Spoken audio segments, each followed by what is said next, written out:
नमस्कार viewers, welcome to Zero Fear Math. आप ही लोगों के डिमांड पे एक सवाल बहुत लोगों ने पूछा मेरे से।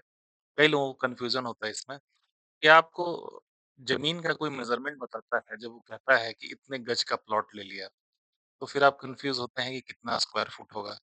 कोई किसी ने स्क्वायर फुट में आपका लंबाई या चौड़ाई बता दिया कि इतना बाई इतना 30 बाई 50, 60 बाई 50 का प्लॉट मैंने ले लिया। तो फिर आप कन्फ्यूज़ होते हैं कि यार ये कितना गज में होगा। तो किसी का जो अवेयरनेस है वो बेसिकली गज में है और किसी का अवेयरनेस है स्क्वायर फुट में। तो अभी हम एक छोटे से वीडियो में समझेंगे कि आखिर गज और स्क्वायर फुट के बीच का रिश्ता क्या होता है। आखिर 100 गज कितना स्क्वायर फुट होगा, या आप जो अमूमन 40 बाई 50 या 60 बाई 30 के प्लॉट्स होते हैं, उसको अगर गज में कैलकुलेट करने की कोशिश करें तो क्या होगा। बहुत छोटा सा वीडियो है, इसमें बहुत जल्दी आप समझेंगे सीखेंगे के बारे में।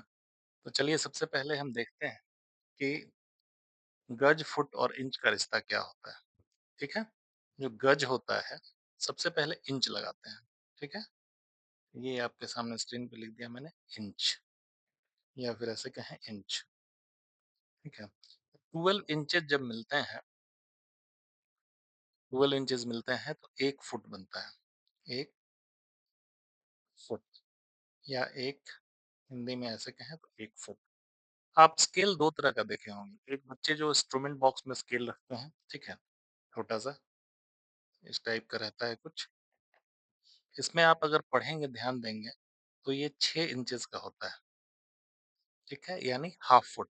आप स्केल मेज़र कर लें, आपको ध्यान होगा जैसे पेंसिल करीब-करीब ये हाफ फुट टाइप है, यानी 6 इंचेस की है, है ना? उसी तरह से अगर जो बड़ा स्केल होता है, कभी-कभी आप ऑफ़िस में या कहीं भी देखते होंगे, थोड़ा लंबा वाला स्केल होता है, आजकल बच्चे भी डिमांड करते हैं क्लासेस में। तो जो लंबा वाला स्केल होता है, वो जो प्रैक्टिस में इंडिया में है बेसिकली, वो 1 फुट स्केल होता है, ठीक है? तो 12 इंचेस मिलके बनते हैं 1 फुट। और उसी तरह से जब ऐसे-ऐसे 3 स्केल को आप एक साथ जोड़ दें, 3 स्केल्स जो बड़े वाले हैं, वो अगर एक साथ जुड़ता है, तो वो बन जाता है 1 गज, ठीक है? कोई दिक्कत नहीं। रिवाइज़ करा दूँ मैं, 3 फुट मिलके 1 गज बनाते हैं और 12 इंच मिलके 1 फुट बनाते हैं। 1 गज में कितना इंच हो गया?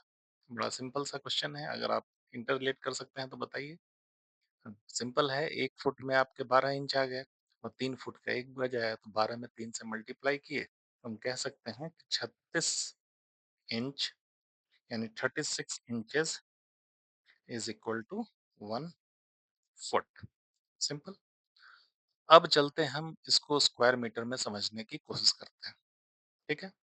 स्क्वायर फुट और गज का रिश्ता बेसिकली निकालते हैं हम।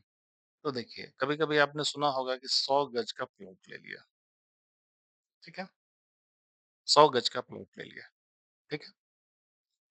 तो 1 गज जो यहाँ पे आता है, ये चूँकि एरिया की बात कर रहे हैं, ये स्क्वायर फीट में इसको हम कन्वर्ट करें, 1 गज का मतलब होता है 3 इंटू 3, क्योंकि 3 इस साइड से और 3 इस साइड से, ठीक है? 3 फुट इधर, 3 फुट इधर। इसको जब मल्टीप्लाई करेंगे तो 9 स्क्वायर फुट आएगा ये। तो 9 स्क्वायर फुट जो बेसिकली होता है, 9 स्क्वायर फीट बोल सकते हैं, फुट का प्लूरल है।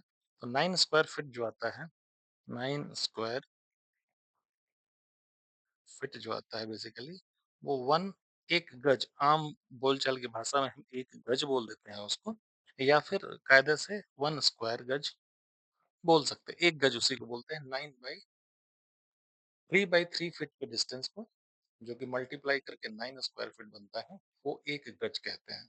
उस हिसाब से अगर किसी ने कहा आपको कि मैंने 100 गज का प्लॉट लिया है, 100 गज का प्लॉट मिलते ही आप समझ जाएं कि 100 इंटू 9, यानी 900 स्क्वायर फुट। उसी तरह से कोई बोले कि मैंने 200 स्क्वायर फुट का 200 गज की जमीन ली है, 200 गज की जमीन, तो आप बड़ी आसानी से कह सकते हैं 200 गुना 9, यानी 1800 स्क्वायर फुट, ठीक है? कोई दिक्कत नहीं है आपको? अब देखिए इसमें क्या है कि मान लीजिए 1800 स्क्वायर फुट आ गया, तो इससे भी आप ज़मीन का एग्ज़ैक्ट अंदाज़ा नहीं लगा पाएँगे, क्योंकि ये चांसेस है कि हो सकता है उसकी लंबाई 60 फुट है, जिसको फ्रंट बोलते हैं बेसिकली ज़मीन की भाषा में। 60 फुट का फ्रंट है और 30 फीट का ये डेप्थ है, डेप्थ बोलते हैं या चौड़ाई बोल लें। तो 60 बाई 30 है, ये भी आपका 6 मल्टीप्लाई करेंगे तो 1800 स्क्वायर फुट यानी 200 गज हुआ, ठीक है? ये भी 200 गज हुआ। अब कभी-कभी क्या है कि किसी को अब रिवर्स ऑर्डर में समझने की कोशिश करें। मैं गया ब्रोकर के पास, ठीक है? और मैंने एक प्लॉट देखा जो 25 बाई 50 है। सबसे ट्रेंडिंग प्लॉट है मिडिल क्लास के लिए, यही चल रहा है 25 बाई 50 फीट का एक प्लॉट देखा मैंने। तो स्क्वायर फुट में इसको अगर हम कन्वर्ट करें तो 25 पचे 125 1250 स्क्वायर फीट, ठीक है? 1250 स्क्वायर फीट कैलकुलेट करके आ गया। फिर मेरे दिमाग में आया यार गज में मेरा ज़मीन कितना हो रहा है? क्योंकि लोगों को समझाना है। क्योंकि कुछ लोग पूछेंगे ठीक है 1250 स्क्वायर फुट के लिए कितना गज लिए? ठीक है? तो कितना गज लिए इसके जानने के लिए सिंपल एक फ़ॉर्मूला है। जैसे वहाँ 9 से मल्टीप्लाई कर रहे थे, यहाँ आप 9 से डिवाइड कर दीजिए। सिंपल, ज़्यादा कुछ नहीं सोचना है। 9 1 जा 9, 3 नीचे आ गया, 5 बुला लिया मैंने, 9 तिया 27 आ जाएगा, यहाँ 8 बचेगा 0। अब यहाँ 9 अठी 72, ये 8 बच गया, पॉइंट लगा दिए तो फिर 8 आ गया।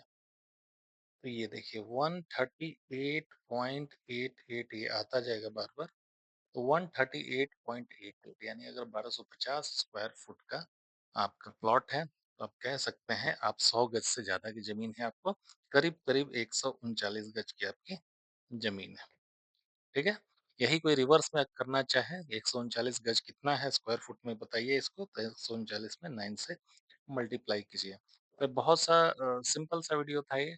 आई होप कि आपको पसंद आया होगा क्योंकि कई लोगों को कन्फ्यूज़न था गज को फुट में कन्वर्ट करना, फुट को गज में कन्वर्ट करना। किसी ने बोल दिया कितने गज की ज़मीन है तो समझा नहीं पा रहे हैं।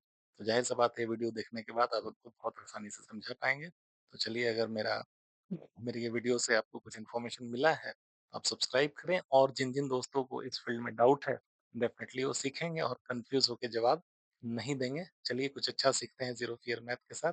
नमस्कार।